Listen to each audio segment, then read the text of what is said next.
Salut à tous, bienvenue dans une nouvelle vidéo. Ce dimanche pour ce que j'ai lu et ce que j'ai terminé cette semaine. Vous m'avez manqué, même si vous m'avez vu jeudi. J'espère que le vlog sur Montpellier, pour ceux qui l'ont pas encore vu, allez voir jeudi, j'ai fait un vlog d'à peu près 25 minutes sur la ville de Montpellier. J'avais très envie de le faire, c'est vraiment pour faire découvrir un peu ma ville de cœur. Donc pour ceux qui l'ont vu et pour les commentaires, merci beaucoup. Et du coup là on se retrouve dimanche pour notre petite revue livre. Alors aujourd'hui ça va être un peu spécial parce que évidemment je vais vous parler de 2 livres mais d'une série. Oui, une série télévisée. Peut-être que là il y en a déjà qui se disent ah je sais de quoi elle va parler, et peut-être d'autres qui se disent une série. Quel rapport avec un livre? Vous allez voir, vous inquiétez pas, c'est super sympa. Franchement j'ai très hâte de parler de tout ça, mais on va le faire en fin de vidéo. On va commencer directement par le premier livre que j'ai lu sur ma liseuse. J'ai lu ça un soir, vraiment c'est celui-là, c'est la suite en fait, c'est le tome 2. J'avais lu Chase dans l'ancien dimanche. Là c'est Case, c'est en fait une histoire qui se lit vraiment très rapidement. Moi je lis ça en une soirée. C'est de la new romance avec le drop bad boy et good girl entre guillemets, très léger évidemment. C'est voilà, c'est une romance vraiment simple.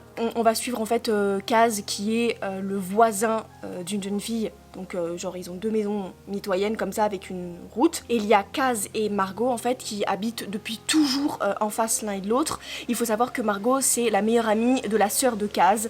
Et Kaz c'est un bad boy motard qui en fait s'est blessé au genou et qui ne peut plus travailler dans le sport. Genre vous savez en Amérique on peut vraiment faire des études et avoir des bourses sportives.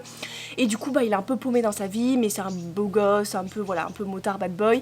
Et elle c'est vraiment une passionnée de mode, un peu superficielle mais qui l'est pas du tout en vrai. Et ils vont commencer à se chafouiner en fait, à vraiment essayer de dragouiller parce qu'elle travaille dans un bar parce que son père n'a plus de travail et elle doit aider ses parents. Et un jour elle se fait agresser et donc sa meilleure amie, donc la sœur de Kaz, va dire est-ce que tu peux surveiller Margot, ma meilleure pote, faire des tours dans son bar parce que j'ai pas envie qu'elle se reprenne encore un coup d'un vieux dégueulasse bourré quoi. Et du coup il va y avoir un enemies to lovers, donc je t'aime moi non plus, ils vont se détester mais c'est parce qu'il y a une tension, un désir. Et du coup ils vont commencer à sortir ensemble, mais en fait lui le problème c'est qu'il traîne de temps en temps avec une bande de motards qui n'est vraiment pas recommandable, et il va faire quelque chose qui va poser problème dans leur relation et qui va mettre en danger. Et du coup je peux pas vous en dire plus, mais voilà, c'est quelque chose de très simple à lire si vous voulez vraiment un truc simple, une new romance avec des drops de enemies to lovers et de bad boy, de good girl. Franchement c'est quelque chose qui se lit très rapidement. Et du coup il y a le tome 1 en fait, ça parle du coup de sa sœur à lui, donc de Mélanie, qui sort pareil. Là c'est exactement la même chose avec juste une petite histoire qui diffère, mais c'est vraiment quelque chose de très léger, très simple à lire. L'écriture est très simple à lire, enfin je veux dire voilà, ça casse pas 3 pattes à un canard, mais c'est pas frais, mais c'est un truc d'été quoi, t'as envie de lire ça le soir, d'une petite romance, ça passe hyper crème. On va passer à donc le deuxième bouquin qui est Normal People, donc de Sally Rooney, qui prix du meilleur roman en sélection 2023. On en parle partout, donc je pense que là il y en a beaucoup qui se disent oui j'en ai entendu parler. Moi je l'ai pris en point, j'avais même fait dans ma vidéo de jeudi justement sur Montpellier, je l'ai acheté à Montpellier parce que je me suis dit je sais pas si je vais aimer, car c'est quelque chose qui sort complètement de ma zone de confort. Mais je me suis dit bon, un point voilà, ça coûte 7 €, il est pas énorme en plus, c'est écrit d'une façon qui a l'air plutôt sympa, c'est pas écrit tout petit. Je me suis dit ça franchement, si ça me plaît ou ça me plaît moyen, je peux toujours le terminer. Ça me prend quoi, une journée pour lire ça, donc. Et je me suis dit j'entends tellement parler, et j'ai entendu 50-50, et j'ai vu des booktokeuses pleurer, genre vraiment en mode ça m'a changé ma vie, il faut vraiment que tout le monde le lise, c'est extraordinaire, c'est une histoire d'amour extraordinaire, ça te fait réfléchir sur ta vie, ça te fait poser des questions existentielles. Donc je me suis dit waouh. Et il y en a d'autres qui ont dit ah moi je peux pas, l'écriture j'ai pas pu, les trop de descriptions, c'est une écriture qui est particulière, c'est voilà, c'est une façon de l'histoire est racontée d'une façon que je ne peux pas. Et je me suis dit bon essayons. Et alors comment vous expliquer, je l'ai fini en un jour, j'ai lu vraiment d'une traite, et ça va être hyper indescriptif ce que je vais vous dire, mais bon c'est pas du tout ce que je lis, on part sur une romance, mais moi en tout cas, le style d'écriture m'a fait que ça ne m'a pas lâché. J'ai pas été en mode il faut absolument que je connaisse la fin, mais c'est comme si c'était une bande de potes à toi et que du coup tu étais dedans et que tu vivais la scène dans l'espèce de cocon et que ouais, c'est comme si ça... La sensation pour moi a été très particulière. Je l'ai pas lu pour le suspense ou pour l'histoire en elle-même, mais parce que c'était l'écriture et le déroulement de la situation, et en fait il y a des sauts dans le temps, et j'ai été en mode ok waouh, alors il y a quelque chose qui fait que je n'arrive pas à décrocher ce livre. Du coup là je vais vous dire un peu qu'est-ce qu'il en retourne quand même.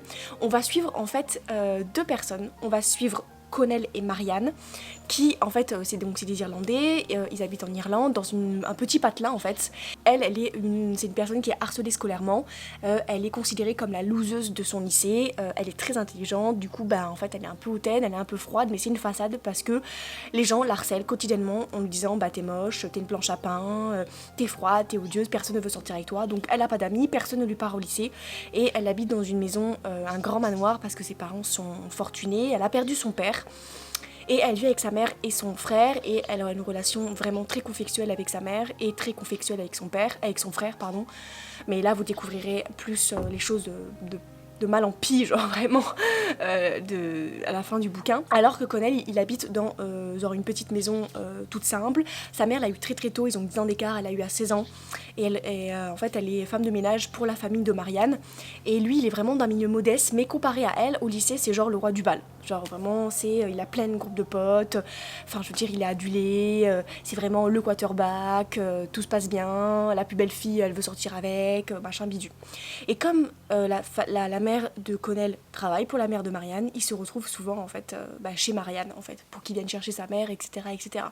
Ils vont commencer à développer des sentiments, je dirais. Le problème c'est que Connell il a honte. Il a honte de sortir avec Marianne. Donc il veut cacher en fait cette relation-là. Il veut cacher cette relation-là aux yeux de ses amis, aux yeux des gens en fait. Et elle accepte. Elle accepte parce que de toute façon, elle est habituée. Et qu'elle commence à développer vraiment des sentiments pour lui, et que c'est quand même la seule personne qui lui parle.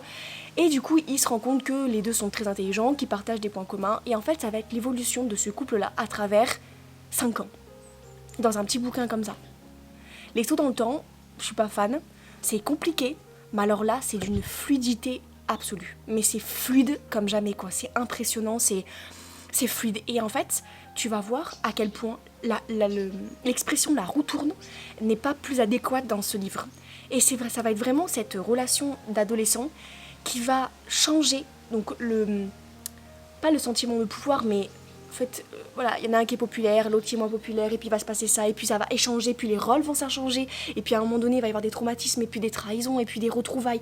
Et ça va être ça juste pendant 5 ans, en fait, de lycée jusqu'à le potentiel master. Donc ça fait genre, lycée, on a 3 ans de lycée, 3 ans de fac, et après un master de 2 ans. Et du coup, ça va, et c'est bien en 6-5 ans. Et c'est incroyable parce que, et on va suivre ces personnages-là, je pense, en ayant lu le livre, je pense que certaines booktokeuses, elles étaient vraiment jeunes, plus jeunes que moi. Et je pense que pour certaines, elles ont peut-être pas vécu ces histoires, une histoire d'amour comme ça. C'est-à-dire une histoire d'amour vraiment où il y a la passion, la trahison, la reconstruction, le changement de rôle, le fait de revoir quelqu'un après, d'avoir un sentiment de pas fini, de premier amour aussi, c'est très important, les premiers émois sexuels, la liberté aussi, le fait de construire, d'apprendre des choses ensemble, que ça soit les sentiments, voilà, l'éducation sexuelle ou même juste les amitiés, les caractères. Et en fait, c'est un livre qui est profondément sur l'humain. C'est focalisé sur les sentiments humains et c'est aussi sur le problème de communication, avec évidemment un fond dramatico-tragique parce que les deux vont subir des choses pas cool tout au long du livre. Pas cool, voilà, il va y avoir le deuil qui va être mis en place, il va y avoir aussi le mal-être qu'on peut avoir en partant d'université ou en changeant de cursus ou en s'apercevant qu'on n'est pas bien. Il y a beaucoup d'étudiants qui vivent ça et du coup en fait c'est des choses que tu peux être touché parce que tu l'as déjà vécu, ou parce que tu l'as pas vécu, ça peut te toucher parce que tu trouves ça vraiment triste ou plein d'émotions. Et du coup, j'ai été vraiment estomaquée parce que je peux pas dire ce livre était un suspense énorme, on a envie de savoir. Non. J'ai eu l'impression d'avoir des potes et d'être là en mode d'être dans un espèce de film d'auteur, de livre d'auteur, et d'être là en mode waouh, ouais, mais t'aurais pas dû lui dire ça. Tu vois, c'est très posé quoi.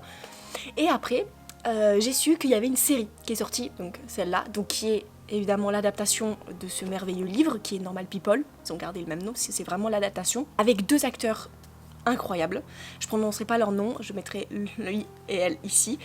Incroyable, c'est une série d'auteurs, voilà, c'est ils ont joué sur les émotions, ils ont joué vraiment, alors il y a des choses, ils ont vraiment suivi à la lettre, sauf 2-3 petits trucs, mais pareil, j'ai vu ça en 2-3 jours, je me suis mangé les 12 épisodes qui font une vingtaine de minutes. Les acteurs, incroyable, incroyable, voilà, ça joue sur l'émotion, ils ont une palette d'émotions incroyable, incroyable, on les voit jouer, tu te dis mais waouh, c'est la tristesse, la déception, l'émerveillement, la colère, enfin ils passent par toutes les émotions et d'une façon totalement admirable. La façon dont ça a été filmé, c'est d'un calme, les temps de pause et de silence sont vraiment mis en avant. Et ça plaira pas à tout le monde, c'est 50-50. Après, c'est pas pour rien qu'il a été en sélection meilleur roman quand même, c'est qu'il y a vraiment une écriture, un potentiel qui est quand même énorme. Donc la série, pareil, a eu des Emmy Awards, je crois, ça a été sélectionné, je sais pas s'ils ont gagné. C'est très poétique, voilà, c'est le mot que je cherchais depuis tout à l'heure, mais c'est extrêmement poétique. Les séries comme le livre est extrêmement poétique. Il fallait que je lise le livre avant de voir la série, maintenant vous savez comment je suis, je peux pas faire l'inverse, mais alors là, ça a été une très belle découverte. Donc je le recommande à 2 milliards de %. Ceux qui aiment la fantasy, par contre c'est un step à passer, c'est une étape, c'est aussi un choix parce que c'est quelque chose dont vous n'avez pas l'habitude, c'est quelque chose de très terre à terre. Il n'y a pas de fantasy, il n'y a pas de bad boy, de good girl, c'est quelque chose de très terre à terre. Voilà, c'est le sentiment de l'avoir déjà vécu ou de pouvoir le vivre. C'est rationnel à mort, donc faut aimer ça ou il faut se lancer. Moi je pense que pour un petit livre comme ça, tout le monde peut se lancer. Franchement, tout le monde peut se lancer pour découvrir des nouvelles choses et très bel exemple. Du coup, voilà, c'était ce que j'ai lu et ce que j'ai vu cette semaine et terminé cette semaine, donc ces 2 petits livres. La semaine prochaine, du coup, il va y avoir le tome 2 de Hadès et Perséphone et Assoiffé et peut-être un autre bouquin que je suis en train de lire aussi. J'espère que vous, ça va. En tout cas, ça me fait énormément plaisir de revenir tous les dimanches pour ça parce que ma passion, c'est les livres. Pour ceux qui ne savent pas, je suis aussi sur Instagram et TikTok. J'ai 2 TikTok, un TikTok un peu plus dans le style comédien où je m'éclate et on a un deuxième où c'est un TikTok pour les livres, donc je vous invite à aller le voir, ça s'appelle Just Iris AD. Je mettrai tout dans la barre d'infos, mon Instagram ici aussi pour savoir un peu plus ce que je fais dans la journée parce que je le répète, comme je n'ai pas encore 1000 abonnés sur YouTube, je peux pas vous poster des messages sur YouTube, je suis obligée de passer sur Instagram parce que je n'ai pas l'onglet communauté encore. Voilà, j'ai aussi des réseaux littéraires comme Bookreads ou Booknote, donc n'hésitez pas à aller voir ce que je lis en temps réel. En tout cas, je vous fais des énormes bisous. N'hésitez pas à vous abonner, à partager, à aimer, voilà, ça me fait toujours plaisir et c'est super pour l'algorithme YouTube et pour encourager ma chaîne. Je vous fais des énormes bisous et je vous retrouve jeudi peut-être pour une autre vidéo et sinon dimanche, notre petit rituel de ce que j'ai lu ou ce que j'ai terminé cette semaine. Bye bye!